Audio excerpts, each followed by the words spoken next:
se gozaba al ver Jerusalén bien, y hablemos de que un hombre que tiene pasión por la santidad de Dios está equilibrado con el Señor. Siente lo que Dios siente, repugnancia al pecado, y se goza de disfrutar del bienestar del pueblo de Dios. Luego hablemos de que él oró, y ahí hablemos de que una iglesia que está apasionada por la santidad de Dios es una iglesia de oración. Amén. Hoy vamos a hablar de guardianes de la santidad de Dios.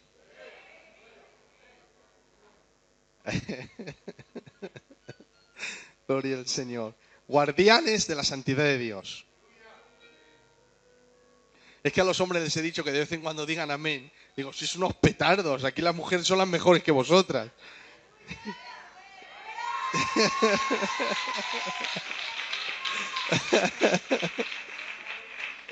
Por eso están diciendo amén, muy bueno, amén.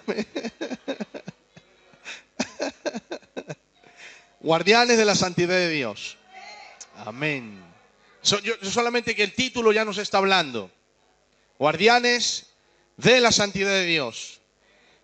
Y seguimos con el mismo verso, aunque la otra vez toquemos primera de Pedro: sed santos en toda vuestra manera de vivir, porque está escrito, sed santos porque yo soy santo.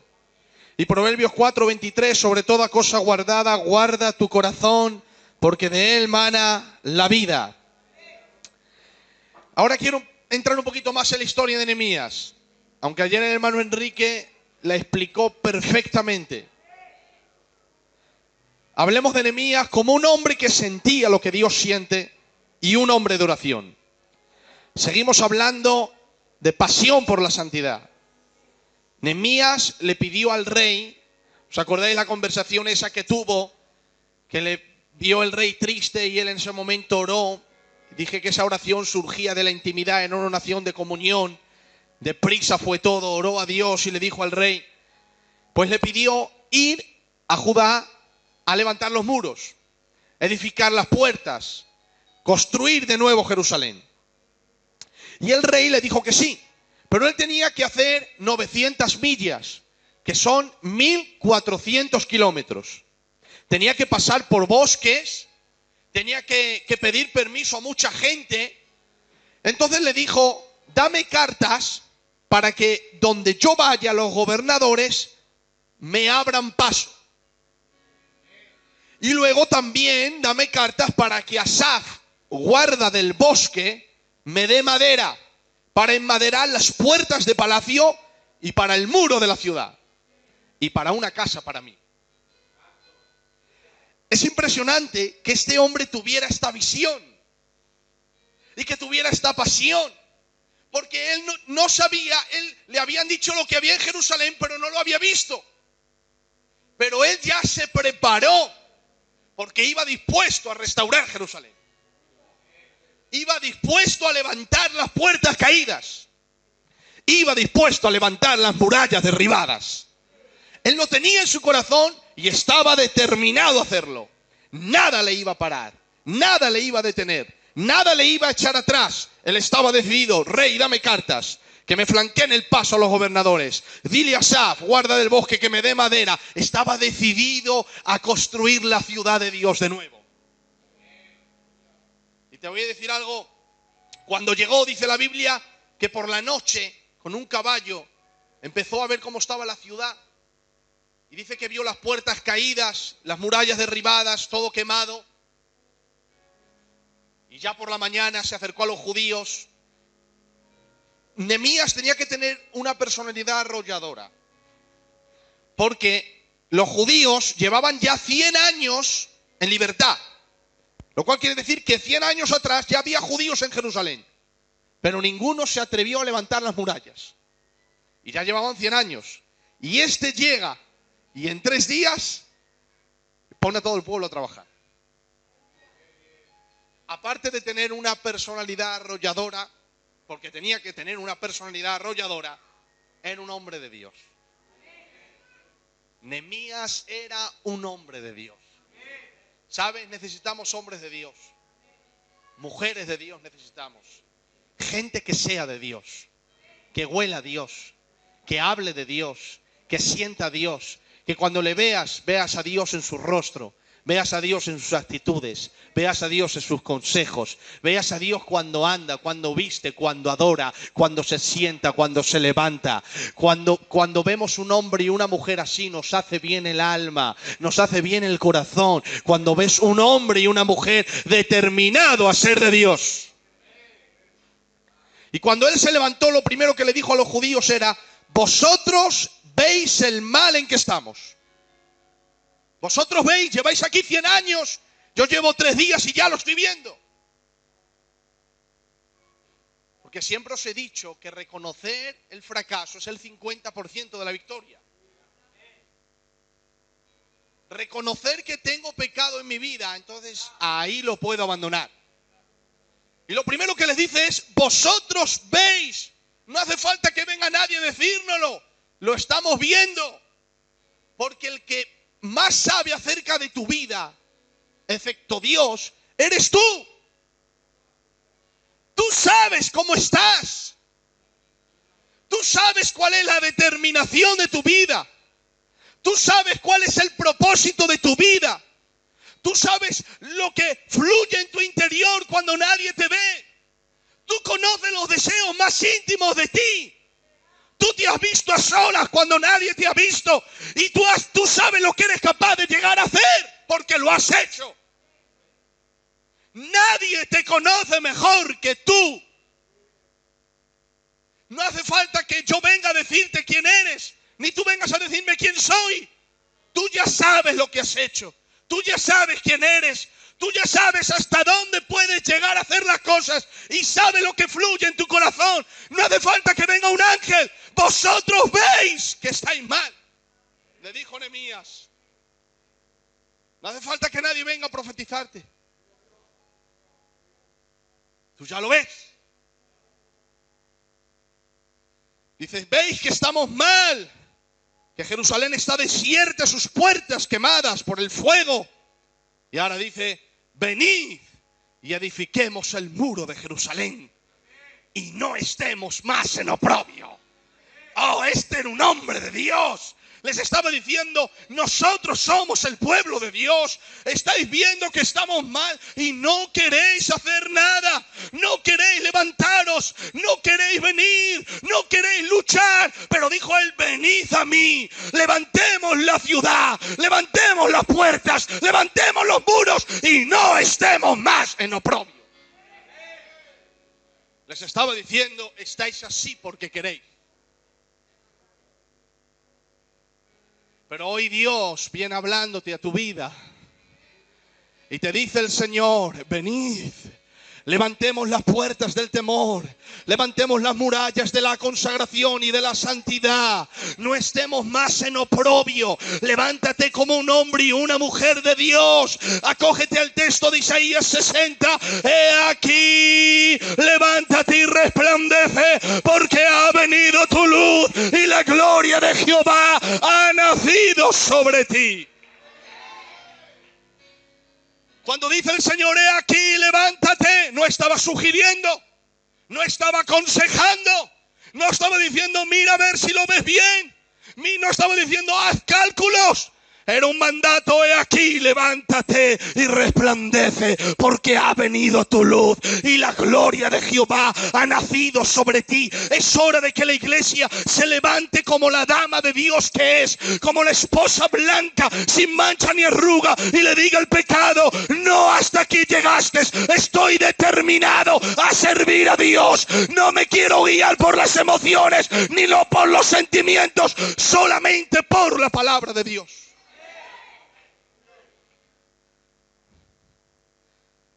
No estemos más en oprobio. Dale voz a esto, Adolfo. Rebe, ahí.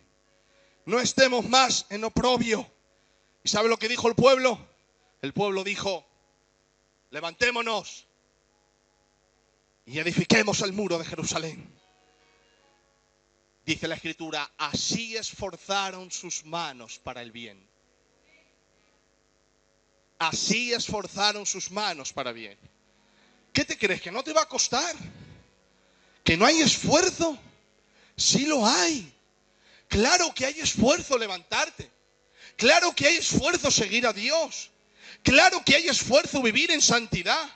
Claro que tenemos que esforzarnos por deleitarnos en este mundo lleno de maldad para Dios. Claro que hay esfuerzo. ¿Quién te dijo que no hay esfuerzo? Sí lo hay.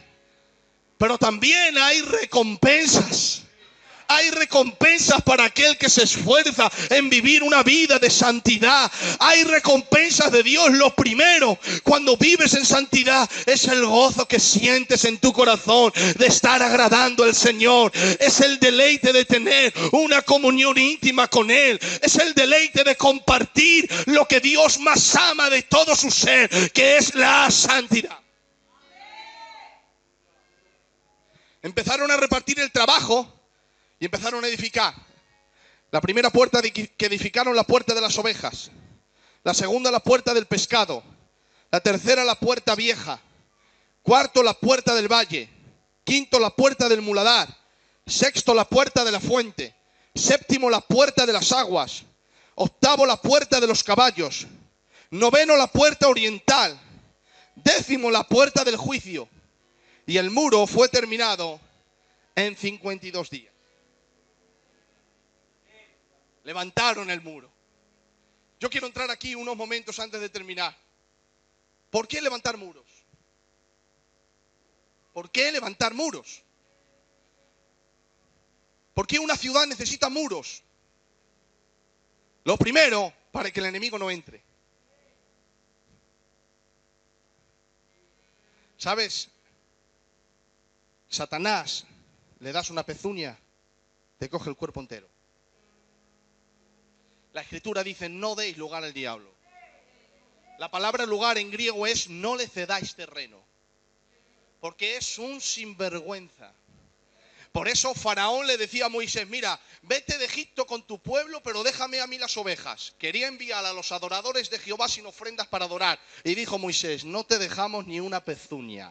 No se queda nada de lo que Dios ha dicho que nosotros nos llevemos con nosotros. Ni una pezuña, dijo así el profeta Moisés, ni una pezuña, porque si le dejas al diablo una pezuña, va a hacer un becerro entero de idolatría y lo va a meter en tu corazón. Una pequeña fisura que tú le dejes, una puerta abierta que tú dejes al diablo, el diablo va a entrar y va a pegar una patada a la puerta y va a poner patas arriba toda la casa. Le dice Dios a Ezequiel, el profeta, Ezequiel, mira si está la casa de Dios bien, y ve que la casa está bien, y le dice Dios, pero ¿ves un agujero en la puerta? Dice, sí Señor, veo un agujero pequeño en la pared, y dice, pues ahora escarba en el agujero, y cuando hace así, va escarbando, se va abriendo el agujero y es una puerta, y dice, qué raro Señor, una pequeña fisura se ha convertido en una puerta, y ahora dice el Señor, abre la puerta, y cuando abre la puerta y entra, ¿sabes lo que había detrás de la pequeña fisura y de la puerta? Había un patio, y ¿sabes? En el patio estaban los ancianos de Israel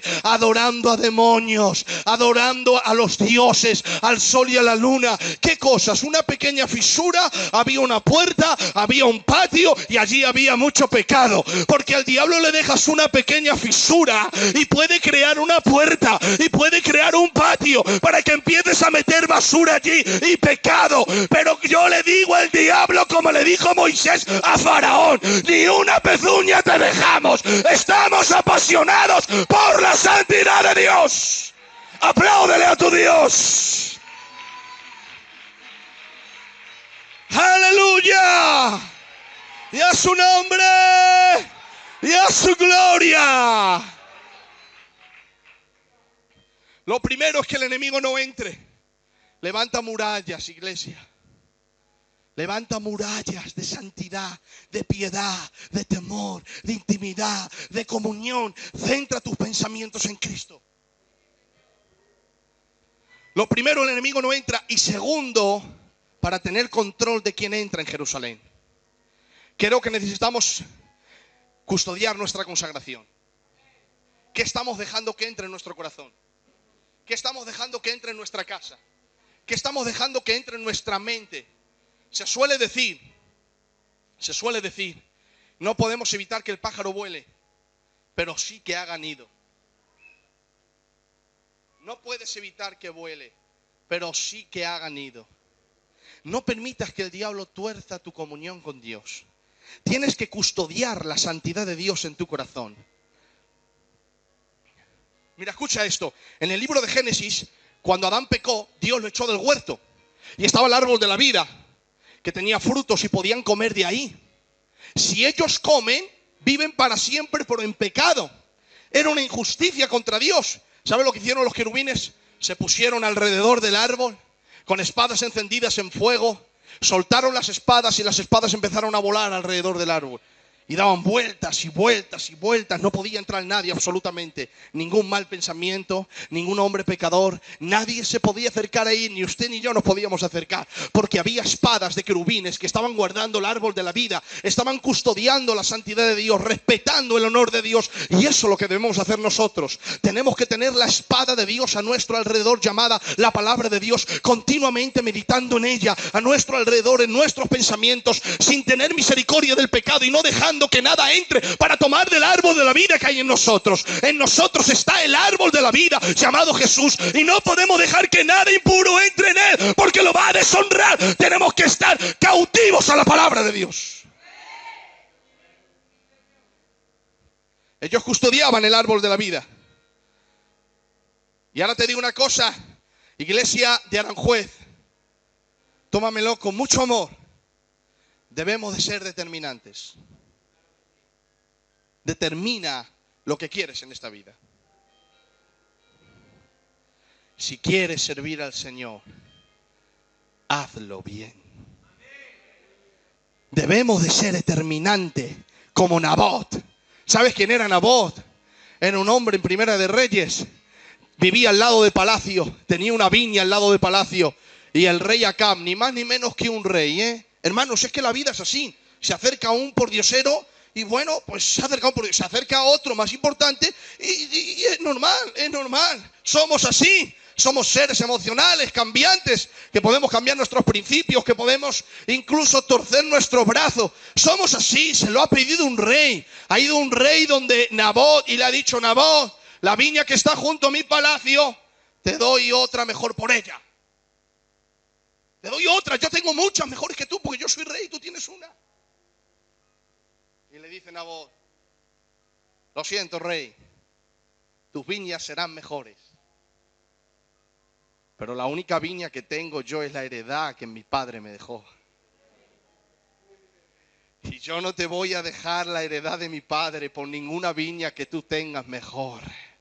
Porque esto es lo único que tengo. Es verdad que es lo único que tengo, pero es lo que me recuerda a mi padre. Es lo único que tengo, pero es la herencia que mi padre me dejó. Es lo único que tengo, pero me recuerda que mi padre fue un trabajador. Es lo único que tengo, pero me recuerda que vengo de una familia trabajadora y que no me voy a quedar aquí, que voy a seguir adelante y que voy a salir de mis problemas, porque es la viña lo que me recuerda. Y no te voy a dar mi viña por muchas viñas que tú me des. Eres el rey y tienes mejores viñas que yo, y yo no te digo que no. Seguro que tienes mejores viñas que yo, pero yo no te voy a dar la viña que mi padre me dejó. Y sabes, Dios nos ha santificado y nos ha dado el don de la vida eterna, y te digo, no lo cambio por ninguna viña que el diablo venga a ofrecerme, ni ningún pecado que el diablo venga a ofrecerme. Es la heredad de mi padre y yo tengo que cuidar la heredad que mi padre me ha dejado. Cuida lo que Dios te ha dado para que nadie tome tu corona. ¿Sabe lo que creo yo de ese texto? Creo que hay algunos que se van a llevar las coronas de otros. Y dirás por toda la eternidad: esa corona era para mí. Dijo Dios: ya, pero tú no hiciste lo que tenías que hacer, y lo hizo Él por ti. Para que nadie tome tu corona. Pero yo quiero hacer lo que Dios me ha mandado hacer. Y nadie me va a quitar la viña que Dios me ha dado. Y voy a luchar con uñas y con dientes. ¿Sabes por qué? Porque estoy determinado. Y es más un hombre determinado que un ejército sin determinación. Es más poderoso una mujer determinada que 1000 hombres sin determinación.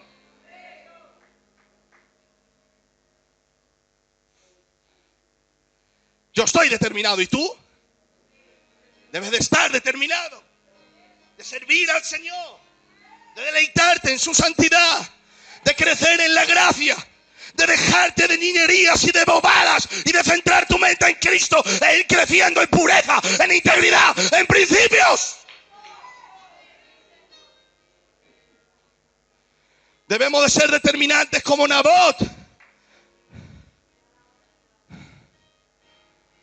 Debemos de ser determinantes como Jesús. La Biblia dice, afirmó su rostro para ir a Jerusalén. Afirmó su rostro. ¿Sabes por qué afirmó su rostro? Porque en Jerusalén no le esperaban aplausos. Ni en Jerusalén le esperaban coronas. Ni en Jerusalén le esperaba un séquito para adorarle. En Jerusalén le esperaba una cruz. Le esperaba lo oprobio, le esperaba la muerte, le esperaba la corona de espinas, le esperaba la sangre, le esperaban los escupiñajos, le esperaban las críticas, las burlas, las censuras. Pero dice la Biblia, él afirmó su rostro como un pedernal para ir a Jerusalén. Es muy fácil afirmar tu rostro para ir donde te van a lavar, pero es muy difícil afirmar tu rostro para ir al matadero. Afirmó su rostro. Estuvo determinado a ser fiel a Dios, a construir las murallas del sacrificio. Iglesia, necesitamos ser determinantes. Cada uno de los que estamos aquí necesitamos ser determinantes. Te voy a dar un consejo pastoral.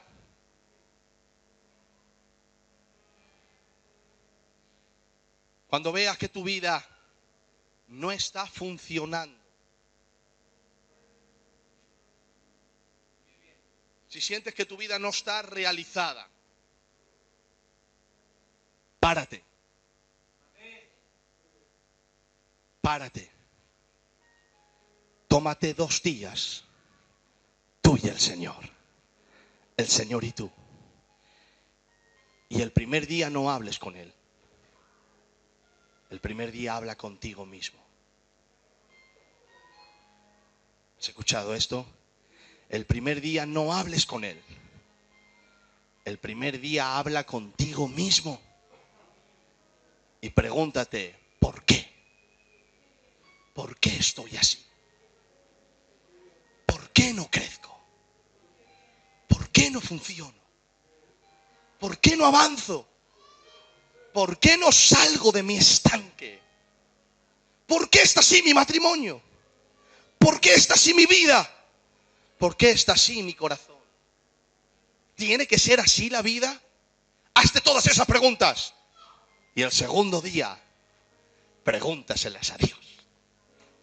Y tírate un día hablando con Él, intentando salir de ahí. Y cuando termine el segundo día, di, Señor, estoy determinado. Voy a firmar mi rostro y voy a empezar a servirte con alegría, con ilusión, con pasión, con gozo en mi corazón, porque estoy determinado a hacer tu voluntad, Señor. Dios está hablando aquí. Está aquí el Señor. Yo siento la unción, Pepe, del Espíritu Santo aquí. El Espíritu del Señor está hablando a tu vida. Coge la palabra del Señor, llévala a cabo. No vale de nada escuchar y escuchar y escuchar y escuchar y no llevar a cabo nada. Tómalo en serio, cógelo en tu corazón. Practícalo y verás el poder que tiene la palabra de Dios. ¿Va a haber enemigos? Los va a haber. Los va a ver. Va a haber enemigos. Los va a ver. Merce, va a haber enemigos. Adolfo, va a haber enemigos. Enrique, Antonio, hombres de Dios, va a haber enemigos. Claro que los hay. ¿Quién te ha dicho que no va a haber enemigos? ¿Quién te ha dicho que esto va a ser todo de color de rosas? No lo va a ser. Nehemías, para él tampoco lo fue. Cuando él quiso construir los muros, ¿no era algo bueno? Pues se levanta Sanbalat, Tobías y Gesén, el árabe. hombres extranjeros muy malos, ya Dios los ha dado pa'l pelo. Se levantan y dicen, no hagáis caso. Estaban usando por el diablo todos, esos tres. No hagáis caso. No construyáis el muro. Además, si lo construís, mira lo que dicen ellos, hijos del diablo. Si una zorra sube y lo tira. Hicieron un muro en 52 días que después subieron todos los hombres de Israel a cantar encima de él y no se cayó. Subieron todos los cantores y todos los levitas, más de 258 personas, todos encima del muro, unos viniendo a la derecha, el otro a la izquierda, alabando y tocando las trompetas y alabando al Señor. Y el muro ni se movía del piazo muro que hicieron en 52 días. Pero los enemigos van a estar ahí, siempre van a estar. Pero nosotros debemos de construir nuestra vida y tomar decisiones sabias y hacer que nuestra vida sea feliz en Dios, deleitándonos en Él y en su palabra. ¿No sabes deleitarte en Dios? Mira, de hecho no te sabes deleitar en nada. Dime en qué te deleitas. En el dinero no te deleitas, no es verdad. No sabes deleitarte en el dinero. ¿No te das cuenta que teniendo dinero sigues triste? Porque no sabes deleitarte en Él. ¿Dónde te deleitas? En el mundo. Cuando vas y haces 4 cosas, luego vienes amargado. No sabes deleitarte, no sabes vivir la vida. Porque lo único deleite en esta vida es hallar a Dios y gozarte en Él y disfrutar de Él.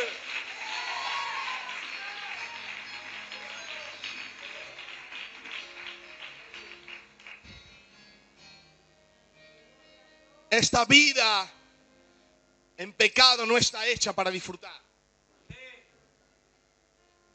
San Agustín dijo, nuestra alma no encontrará reposo hasta hallarte a ti, Señor. Y es verdad que no sabemos disfrutar de nada. ¿En qué te deleitas? Si no es en Dios, todo es pasajero. Y además, aunque te estés deleitando, tu mente lo sabe. ¿Tú crees que puedes engañar a tu mente? No la puedes engañar. Te estás deleitando en algo que estás haciendo. Hay un vacío en tu alma tremenda. Un vacío horrible. Un vacío que parece sin fin. Porque tu mente no la engañas. Sabe que eso es temporal. Hasta que no aprendas a deleitarte en Dios, no serás feliz. Levántate cada mañana. Levántate por la mañana y ora al Señor. Deleítate en Él. Ves en el coche, cántale una alabanza. Sabiendo que Él te está oyendo y escuchando, cántale una alabanza. Cuando andes por la calle, dile, Padre, gloria a tu nombre, sabiendo que te está escuchando. Estate tan consciente de su presencia como Él está de la tuya. Es la única manera de estar consciente de Dios y deleitarte en Él y levantar murallas de integridad y de principios. La iglesia debe levantarse y ser determinada como Nehemías, como este varón de Dios, y empezar a edificar las murallas que han caído en tu vida, murallas de gozo, de felicidad, de propósito, murallas de querer agradar a Dios y de principios. Tienes que levantarte, levantémonos y edifiquemos las murallas para nuestro Dios. ¿Sabes cuál fue la contestación de Nehemías? Cuando Tobías, Sanbalat y Gesén el árabe le dijeron, ¿no vais a hacer nada? No lo vais a hacer. ¿Sabes cuál fue la contestación, Pepe? De Nehemías. Nehemías les miró y les dijo a los ojos, vosotros no tenéis parte ni suerte ni memoria en Jerusalén. Y eso es lo que tenemos que hacer con el pecado. Cuando el pecado quiera venir a nuestra vida, debemos de tratar al pecado como Él nos trataría a nosotros. ¿Has escuchado esta frase? Trata al pecado como Él te quiere tratar a ti. Él te quiere tratar despiadadamente. Él te quiere tratar sin misericordia. Él te quiere quitar la vida de Dios que hay en ti. Pues para el pecado la ley no ha cambiado. Ojo por ojo y diente por diente. Si tú me quieres matar, yo te voy a matar a ti. Y si tú me quieres quitar la vida, yo te la voy a quitar a ti. Ojo por ojo, diente por diente.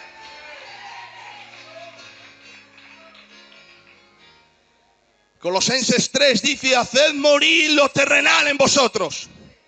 Fornicación, impureza, pasiones desordenadas, malos deseos, avaricia, cosas por las cuales la ira de Dios viene: enojo, ira, malicia, palabras deshonestas.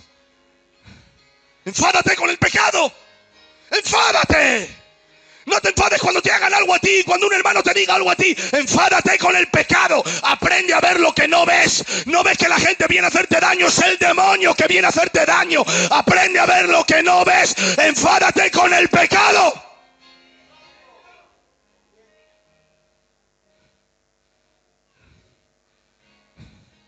Escucha esta palabra.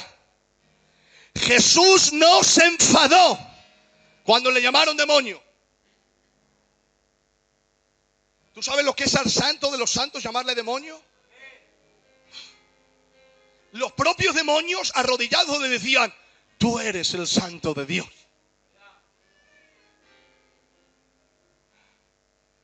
Aleluya. Niñas, saliros, por favor. Rebeca, saliros.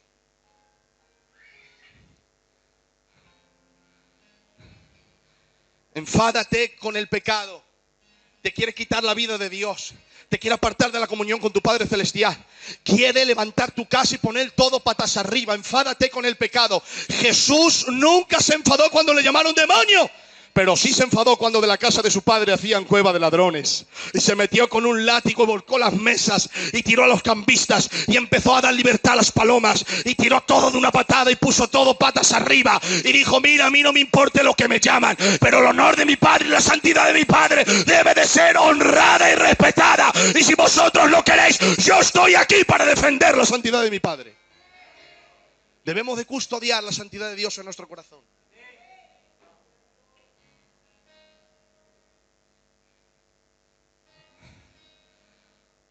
¿Qué hora es? ¿Cuánto llevo?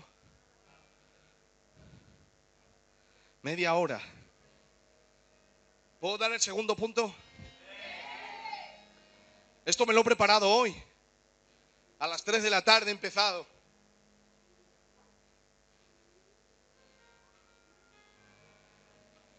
Lo segundo que Nehemías hizo, con esto ya termino, fue poner... Esto lo aprendí ayer de Enrique, porque contarlas era muy difícil, pero él las contó.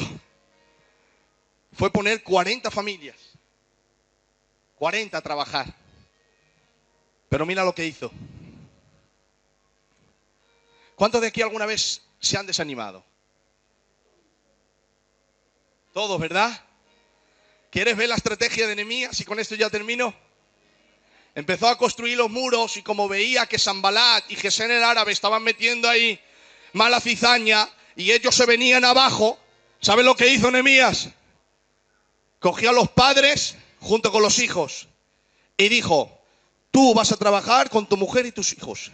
Y tú con tu mujer y tus hijos. Y tú con tu mujer y tus hijos. Y tú con tu mujer y tus hijos. Y tú con tu mujer y tus hijos. Y tú con tu mujer y tus hijos. Y yo me junto con ese. No, tú con tu mujer y tus hijos. Pero es que resulta que se tiene mucha fuerza y él hace una cosa y yo otra. No. Es que con el niño no voy a poder hacer todo porque el niño quizá no puede llevar. No.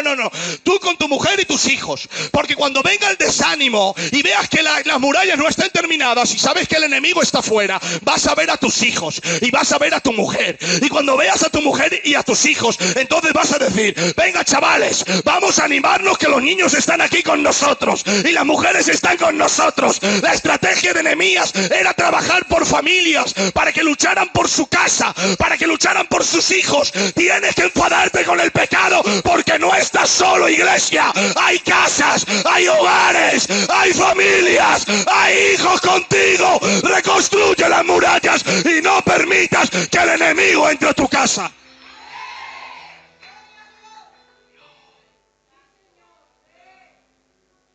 Estoy sintiendo aquí al Señor. Estoy sintiendo la unción del Espíritu de Dios aquí. Que no es por ti, Pepe, solo. Que no debes de vivir en santidad por ti solo. Que tienes hijos, que tienes una mujer, que tienes una casa, que tú eres el sacerdote de ella, que eres la cabeza que Dios ha puesto y no debes permitir que el enemigo entre. Levanta murallas, estate determinado, echa fuera el pecado, enfádate con la maldad y dile: hasta aquí ha llegado, en mi casa reina la santidad de Jehová.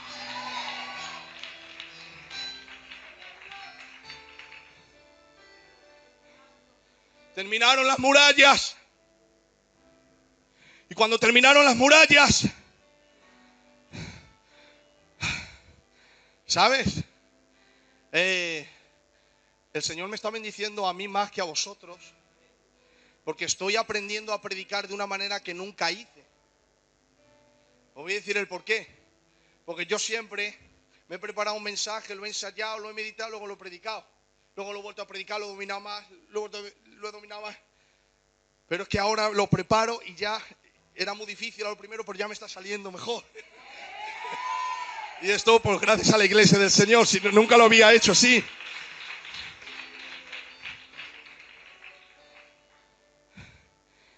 Bueno, cuando reconstruyeron las murallas, hicieron un culto que duró 8 horas.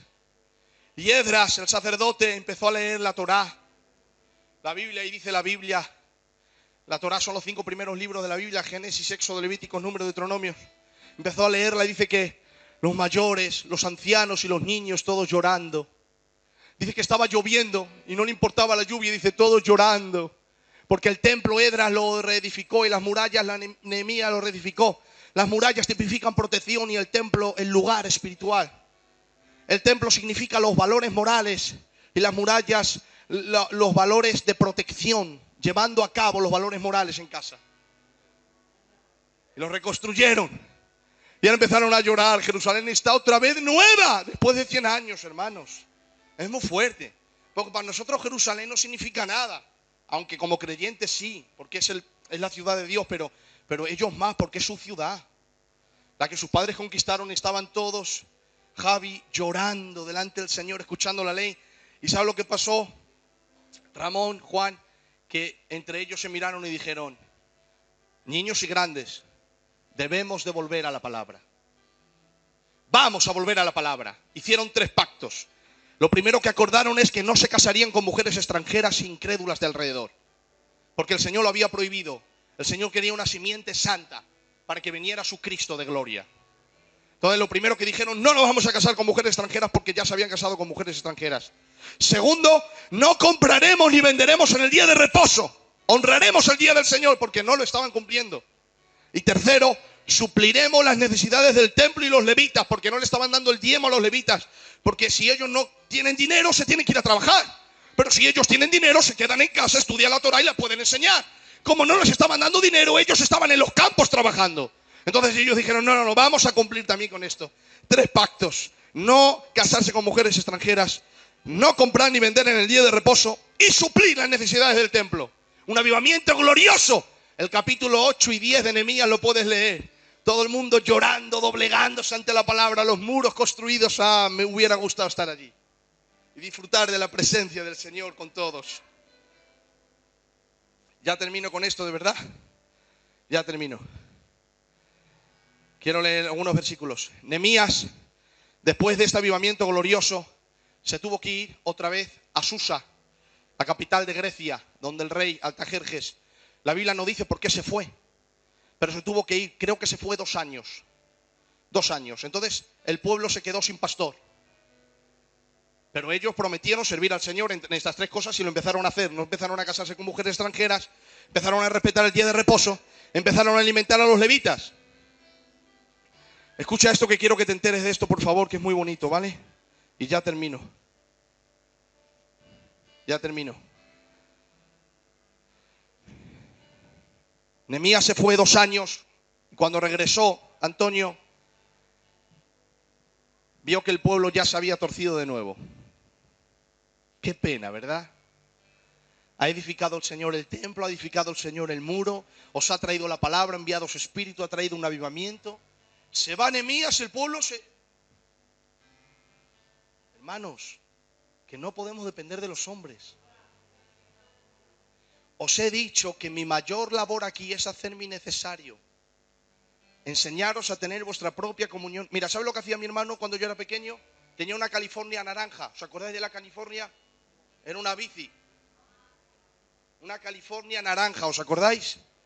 Mi hermano Ramón me cogía del sillón, el sillón, y yo empezaba a dar pedales. Claro, no me podía soltar, porque si me suelta me mato. Pero eso el primer día. El segundo, El tercero ya, cuando yo cogí confianza, hizo así, y yo empecé a dar pedales, me soltó Pepe, Rubio, y yo empecé a andar solo. Y a andar solo. Y a andar solo. Mira si ando solo, que ahora conduzco sin él un coche. Yo quiero que estéis en la California y que empecéis a andar pasos, pero no quiero estar toda la vida agarrando el sillón. Algún día os quiero soltar, que vayáis solo andando, que vayáis solo, de manera que yo me haga innecesario, porque Dios se ha convertido todo para vosotros, y su palabra y los principios de su palabra se ha convertido en todo para vosotros. Nehemías se va 2 años y cuando vuelve el pueblo no está andando en el pacto. Y ya termino con esto. Dice Nehemías,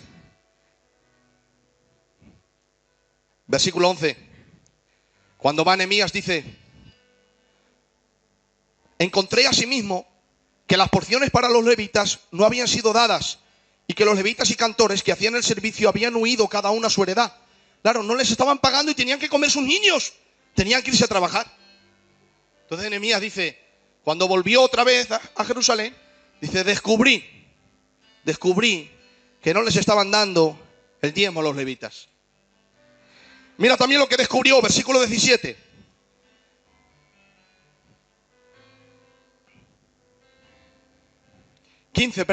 Dice, en aquellos días vi en Judá algunos que pisaban en lagares en el día de reposo y que acarreaban y cargaban asnos con vino y también uvas de higos y de toda suerte de carga, y que traían a Jerusalén en día de reposo. O sea, lo primero que vio es que no estaban cumpliendo con los levitas.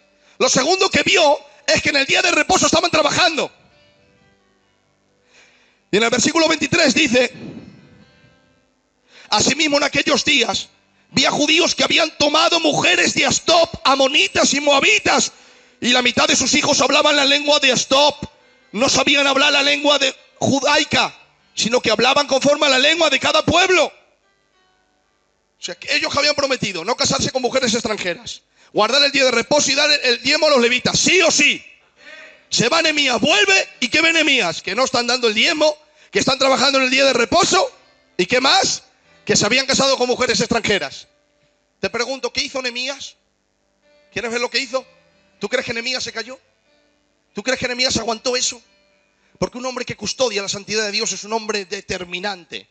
¿No has visto a Jesús? El problema de Jesús nunca fue con las rameras, porque ellas estaban dispuestas a arrepentirse. El problema de Jesús fue con los fariseos, que se creían santos pero no lo eran. Nunca fue con los pecadores, su problema fue con los religiosos, con los que decían ser y no lo eran. Ese fue el problema de Jesús en su vida terrenal. ¿Y tú te crees que este hombre Nehemías se cayó? Mira lo que les dijo a los hombres que no daban el diezmo. Entonces reprendí a los oficiales y les dije, ¿por qué está la casa de Dios abandonada? Y los reuní y los puse en sus puestos. Es decir, regañó a los oficiales, a los más altos dignatarios, buscó a los levitas y les dijo, venga, a la casa de Dios. Luego, en el versículo 17, a los del día de reposo, dice, y reprendí a los señores de Judá y les dije, ¿qué mala cosa es esta que vosotros hacéis profanando así el día de reposo? ¿No hicieron así vuestros padres y nos trajo Dios todo este mal sobre nosotros y sobre esta ciudad?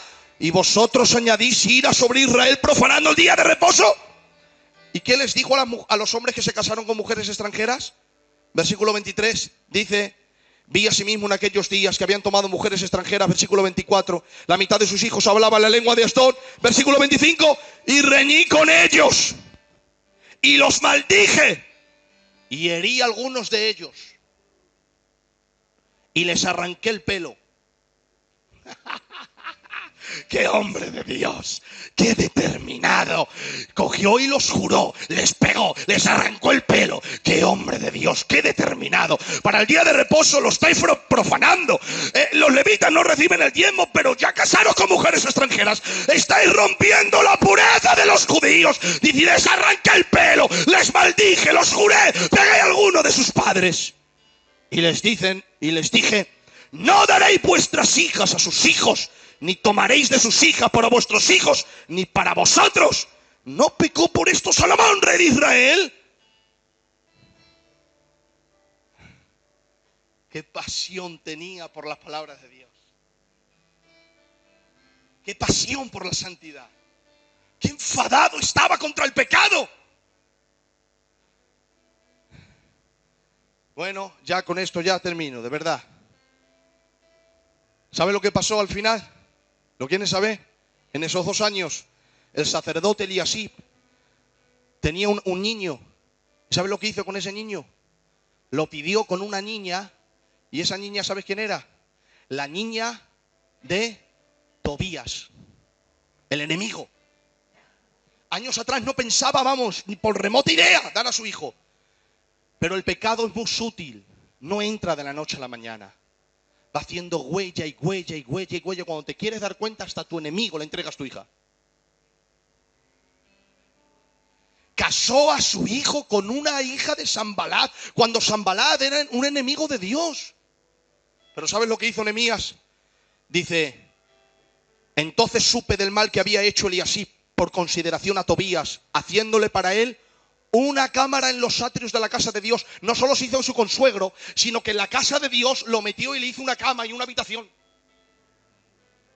¿Y sabes quién era Tobías? Tobías era amonita. ¿Sabes quién eran los amonitas? ¿Me perdonáis que diga esto? De verdad que es que si no, no se van a enterar. Resulta que Lot, ¿os acordáis de Lot? Se quedó, que se había quedado solo en el mundo, él y sus hijas, emborracharon sus hijas a su padre y tuvieron hijos de él. Porque ellas dijeron, es que no hay nadie en la tierra, y no, las tontas no sabían que había mucha más gente. Tuvieron hijas y una de los hijos es Amón y Moab. Y dijo el Señor, Moab, ese niño pequeño y rubio y bonito y guapo, se va a hacer grande y se va a hacer un pueblo. Ha nacido de incesto, es pequeño, pero algún día será grande. Porque si permites que el pecado entre en tu casa, aunque sea muy pequeño, algún día se va a hacer un pueblo. Se ha hecho un pueblo. Sanbalat, esto fue en Lot. Lo que estoy contando es en Nehemías, había pasado como 1000 años. Y allí está un hijo de Amón, metido en la casa de Dios, cuando el Señor dijo, de los hijos de Moab, no entre en mi pueblo hasta la 9ª generación, porque son de incesto. Se enfadó el Señor. Y va este Eliasib, sacerdote de túnica blanca con corazón manchado, y lo mete a la casa de Dios y la acuesta allí. Y dice Nehemías, y me dolió en gran manera, y arrojé los muebles de la casa de Tobías fuera de la cámara, y le dije que limpiasen las cámaras, e hiciesen volver allí los utensilios de la casa de Dios, las ofrendas y el incienso.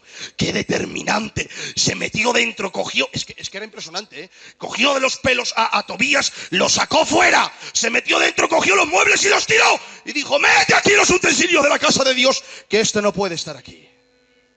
¿No debemos de ser así determinantes nosotros? Le dice un profeta, Nehemías, dice el Señor que viene Tobías a matarte, que te escondas en la casa de Dios. Y dice Nehemías, Dios no te ha dicho eso, embustero. Dice, ¿cómo lo sabes tú? Dice, porque Dios sabe que un hombre como yo no se esconde de nadie.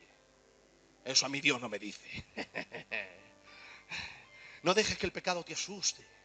Enfrenta tus pecados, tus debilidades, pesa a Dios y dile, hasta aquí llegó, me lo voy a quitar. Es el último día, es el último segundo que lo tengo. Me voy a levantar, Señor, y voy a estar determinado a servirte a ti. Y voy a estar enfadado contra el pecado. Voy a ser un cordero en la iglesia, un cordero para ti, un cordero para mis hermanos y un león fiero, salvaje contra el pecado. Lo voy a devorar y no voy a dejar que entre en mi casa, en mis hijos, en mi familia, en mi casa. Gobierna y nos deleitamos en la santidad de Dios. Apláudele fuerte al Señor. Y a su nombre y a su gloria. Aleluya. Gloria al Señor. Guardianes de la santidad de Dios. Van 4 mensajes de la santidad ya. El estudio de la salvación lleva 4 meses. La santidad lleva 4 mensajes. Quiero que salga por el poro de la piel lo que estamos enseñando. recordarlo, meditarlo, escuchar.